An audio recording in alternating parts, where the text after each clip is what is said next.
Eu acho que eu vou ficar igual o Tom Hanks naquele filme, que ele fica um tempão no aeroporto, que eu tô aqui, meu Deus, eu só tô no aeroporto aqui há horas, só que essa não tinha como não falar. Ó, um perito foi ao presídio de Campo Grande, no Mato Grosso do Sul. É o presídio de segurança máxima, é o presídio mais seguro do Brasil e é o presídio onde os presos ficam mais isolados no Brasil. Só que nesse presídio tem um preso que está mais isolado que os outros. O nome dele é Adélio Bispo. Um perito foi lá para... Ele nem foi lá pelo Adélio, ele foi lá para ver se tinha algum preso em situação de tortura. Chegando no presídio, aí aconteceu um escândalo. Já vou falar do escândalo, mas um segundinho antes. Se você é fora Bolsonaro, inscreva-se aqui no canal, um segundo de graça. Ó, aqui a gente faz oposição até quando eu tô igual o Tom Hanks no filme, eu tô há mais de 30 horas viajando que nem um louco, mas já tô no Brasil. E já já é o meu voo, finalmente. Mas se inscreva-se no canal. Agora vamos falar sobre o Adélio. O que aconteceu? O perito chegou no presídio e perguntou, começou a falar que ele averiguar se tinha alguém em situação de tortura. E pessoas do presídio, funcionários do presídio, disseram, converse com o Adélio. Converse com o Adélio. O Adélio está aqui no presídio. Ok. O perito, então, falou com alguns presos. Ele viu que os presos ficam muito isolados lá. Quem não sabe, no presídio de Campo Grande, o presídio de segurança máxima, é o mais seguro do Brasil. Os presos eles têm apenas 2 horas em que eles ficam fora da cela. O resto do tempo, eles ficam todos isolados. Porém, o Adélio, ele não tem esse tempo fora da cela. E o Adélio, ele fica isolado o tempo inteiro. O Adélio não tem contato com praticamente ninguém. O perito conseguiu falar com o Adélio. E o Adélio revelou que não, ele não consegue falar com ninguém. Mais do que isso, o Adélio, ele não quer ficar naquele presídio. A Defensoria Pública entrou porque ele escreveu uma carta para que ele fosse transferido para uma clínica psiquiátrica em Brasília. Por quê?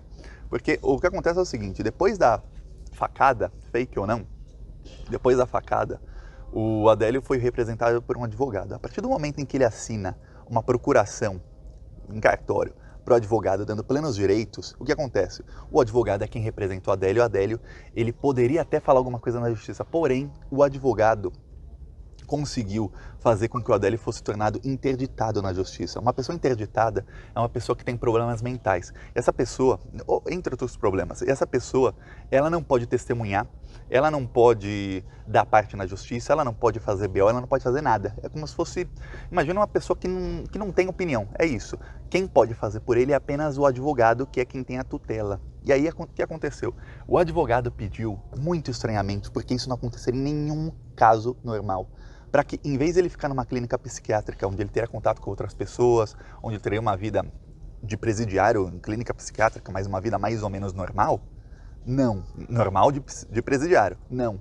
O advogado pediu para que ele ficasse no presídio de segurança máxima. Assim, deve ser o primeiro caso na história do Brasil em que uma pessoa pede, por favor, posso ficar num presídio de segurança máxima, mas eu quero ficar isolado, hein? Eu não quero falar com ninguém. Me isola 24 horas por dia, que eu não quero contato. É isso. Isso é o que o advogado fala pelo Adélio, e como o Adélio é interditado, ele não tem palavra sobre isso. O Adélio ele poderia chegar na audiência e falar para o juiz, eu não quero. Como ele é interditado, o que o Adélio fala não se escreve na lei, não se escreve na justiça, o depoimento dele não vale nada. O que vale é o que o advogado fala. Para você ter ideia de como é um caso muito estranho, muito obscuro. A família do Adélio está tentando agora com a Defensoria Pública para que ele seja transferido, porém, olha o que aconteceu. Um juiz de Brasília deu a decisão para ele ser transferido, porém, a Justiça Federal de Juiz de Fora deu a decisão para que o Adélio continue no presídio de segurança máxima. Isso foi parar no STF. Parou justo, sabe com quem? Cássio Nunes. O que você acha que o Cássio Nunes decidiu?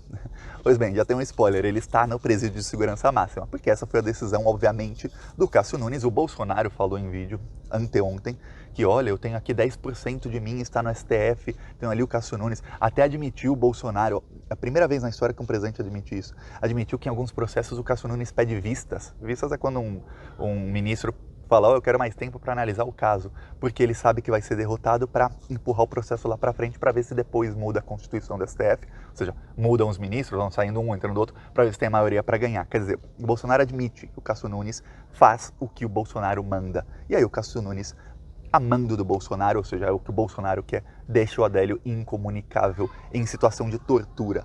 O Adélio está em situação de tortura, porque imagina um ser humano e não se comunica com absolutamente ninguém 24 horas por dia, ele vê a luz do sol menos de 1 hora por dia, não são todos os dias em que ele pode ver a luz do sol, e contato com alguém ele não tem. Então isso é situação de tortura.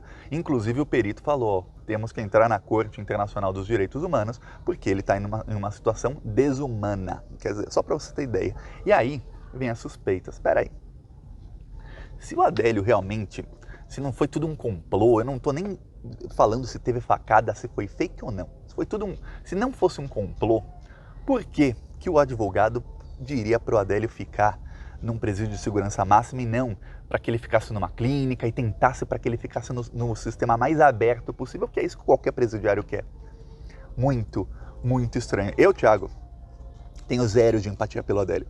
Se foi um complô, zero de empatia porque ele fez parte do complô. Se não foi um complô, zero de empatia porque o Adélio foi quem elegeu o Bolsonaro, tem que ser uma pessoa muito burra. Porém, tudo o que aconteceu depois da facada leva a crer que tem alguma coisa do Adélio, do advogado e da família Bolsonaro envolvidas nisso. E aí o que acontece?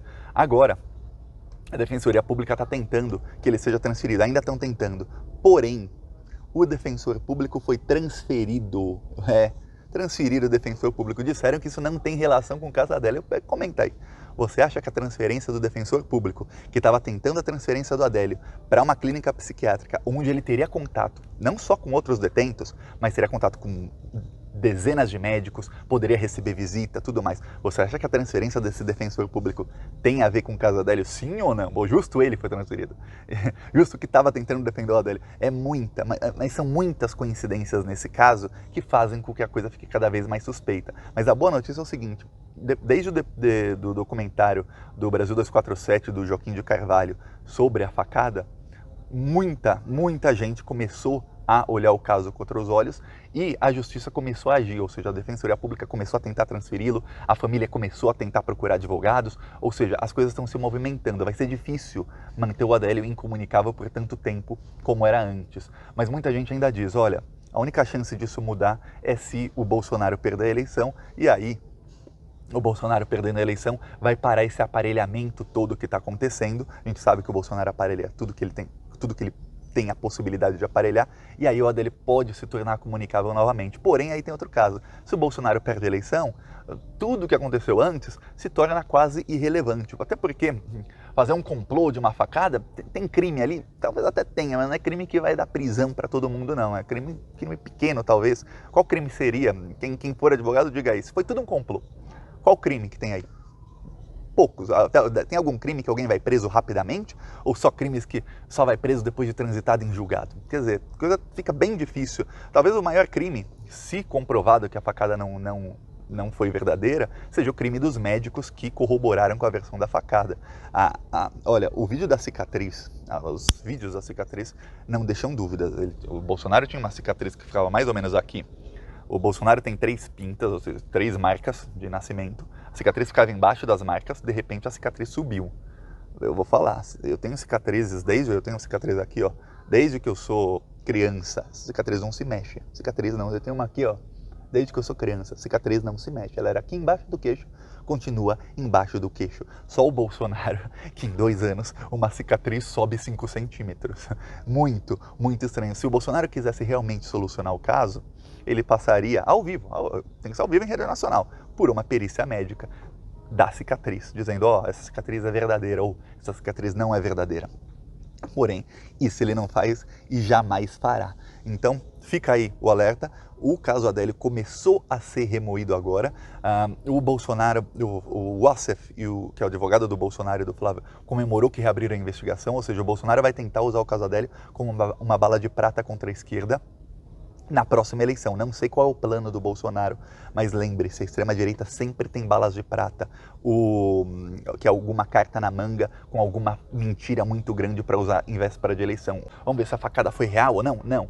Reabrindo a investigação para investigar o advogado do Adélio e investigar o Adélio. Vão tentar ligar isso à esquerda de alguma maneira na próxima eleição. Veremos os próximos fatos, os próximos passos. Quem quiser nos apoiar aqui, porque as mentiras, a guerra política já começou, quem quiser nos apoiar embaixo do vídeo, inscreva-se no canal e vamos continuar indo para cima desses malditos fascistas. Falou!